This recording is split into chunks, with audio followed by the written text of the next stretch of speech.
just as Cameron's shock therapy left his patients confused and broken.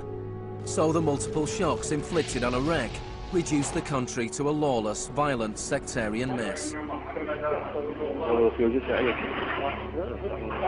By the time of Saddam Hussein's execution in 2006, 1,000 Iraqis were being killed each week.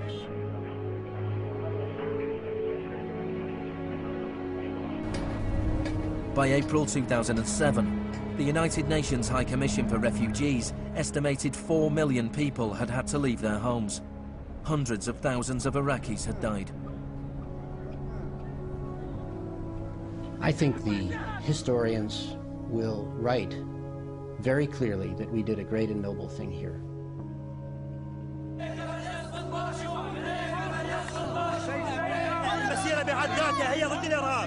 ضد الإرهاب الأمريكي، لأن الأمريكان يقتلون النساء ويعتقلون النساء ويقتلون الأطفال ويهينون الشيوخ ويقتلون الشباب. أمريكا بحقها هي الإرهاب.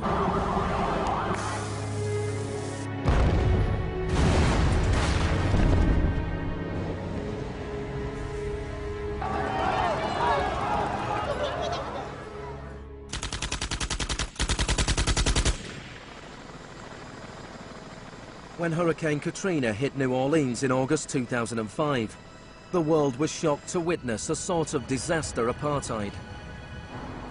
The economically secure drove out of town, while tens of thousands of the vulnerable were stranded with little or no help from the state. I went to New Orleans while the city was still underwater. And what I saw was that what I had witnessed in Iraq was repeating, not in the aftermath of a war, but in the aftermath of a tremendous natural disaster. Milton Friedman died in 2006. His very last piece of public policy recommendation was an op-ed he wrote for the Wall Street Journal 3 months after Katrina. He said, most New Orleans schools are in ruins, as are the homes of children who have attended them. The children are now scattered all over the country. This is a tragedy. It is also an opportunity to radically reform the education system. He was advocating the wholesale privatization of the school system of this city. It was his sort of swan song.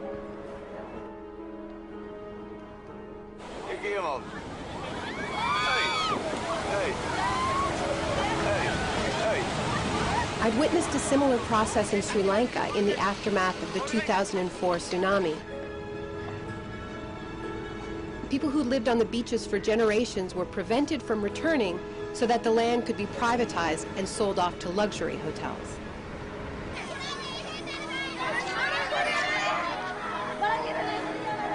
And this is exactly what I mean by the shock doctrine, the systematic raiding of the public sphere in the aftermath of a disaster, when people are too focused on the emergency, on their daily concerns, to protect their interests.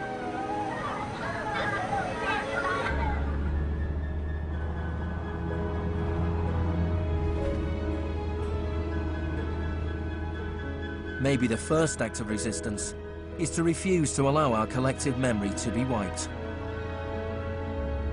In 2008, Naomi Klein visited Villa Grimaldi with Isabel Morel, the widow of Orlando Letelier. Villa Grimaldi is a memorial to the cruelty of the Pinochet regime and to its eventual defeat. Villa Grimaldi fue el principal centro de tortura mientras se buscaba implementar la política de shock económico. Esta es la que tú señalas en el libro como las casas de uno por uno donde estaban los detenidos en Villa Grimaldi. It's not that I loved Pinochet, but I think that he was our teacher in many things.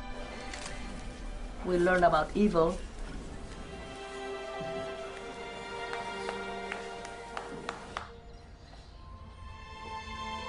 In 1998, Pinochet was arrested while he was in London. His old ally, Margaret Thatcher, stood by his side. I know how much we owe to you.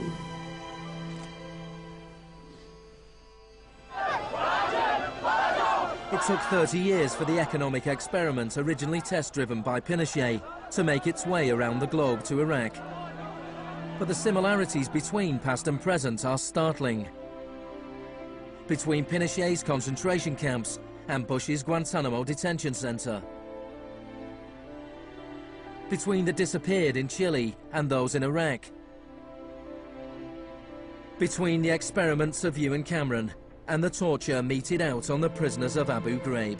These are the days and hours. He erased all the past. That's why he gave electroshocks. All the past from the patient, and he would implant some new ideas. But Janine resisted. In 1988, the CIA agreed to pay compensation to Janine and other victims of Ewan Cameron's experiments. Janine, are you proud that they tried to break you and that you have fought so hard and won? In a way I am. In a way I am. Because I must have some willpower seeds in me. It is very, very hard to fight a government. People would tell me, Janine, you don't fight a government. What's the matter with you? They're too big. But I had faith that we would win.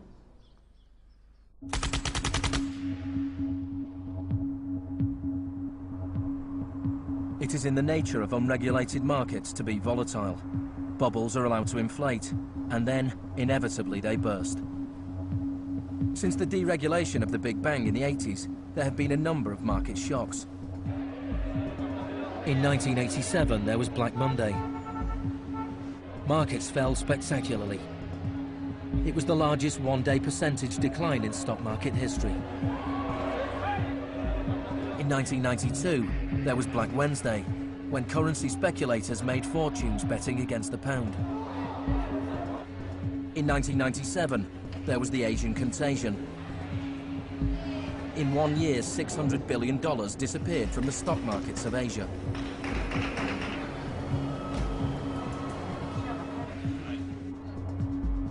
And then, in September 2008, the financial markets imploded. The market is not functioning properly. There has been a widespread loss of confidence.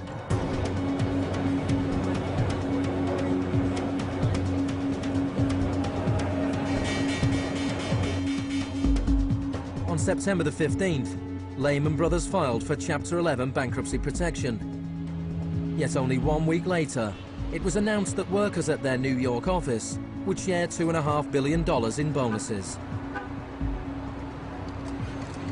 It is estimated that Wall Street firms paid $18.4 billion in bonuses last year, the year of the crash. Despite the torrent of populist rhetoric about taking on the fat cats and standing up for the little guy and saving Main Street, not Wall Street, we are witnessing a transfer of wealth of unfathomable size. It is a transfer of wealth from public hands, from the hands of government, collected from regular people in the form of taxes, into the hands of the wealthiest corporations and individuals in the world. Needless to say, the very individuals and corporations that created this crisis. We are in the midst of a once-in-a-century credit tsunami. I found a flaw. I don't know how significant or permanent it is, but I've been very distressed by that fact. In the United States, it was the financial crisis that secured Obama's victory. Americans wanted to change course. Hello, Chicago!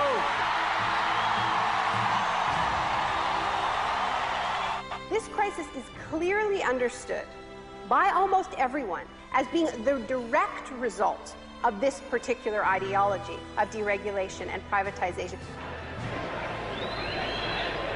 The scale of the crisis offers the hope of change. The shock doctrine as a strategy relies on us not knowing about it for it to work. And what I find most hopeful about the current economic crisis is that this tactic is getting tired, because that element of surprise is no longer there. We're on to them, and it's not working. We're becoming shock resistant.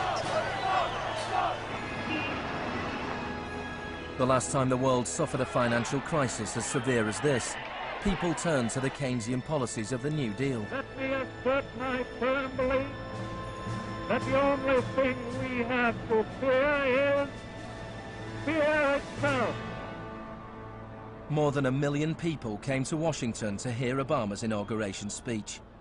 Many journalists made comparisons with FDR. Now, there's been a lot of talk recently about comparing Obama to Franklin Delano Roosevelt. So I want to talk a little bit about FDR, because there's a great FDR story, and it could be an apocryphal one, about when he would be visited by some progressive organization or a union, and they would be proposing some new progressive policy that they wanted to be part of the New Deal. And he would hear them out, and he would listen to them, and then at the end he would say, "Now go out there and make me do it." And they did. In 1937, which was a pivotal year for the New Deal, do you know how many strikes there were in this country? 4,740 strikes, lasting an average of 20 days. Do you know how many strikes there were in 2007? 21. Now, the other reason to remember this history of struggle is that it tells us something very important, something that we need to remember at this moment when so much is at stake. It teaches us that if we want responses to this economic crisis that leave us with a world that is healthier, that is more just, that is more peaceful, we are going to have to go out there and make them do it. Thank you.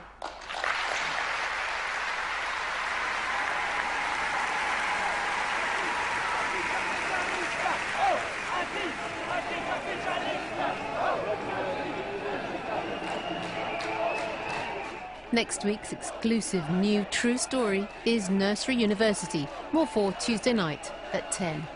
And stay with us for the story of the rise and downfall of Enron, the smartest guys in the room.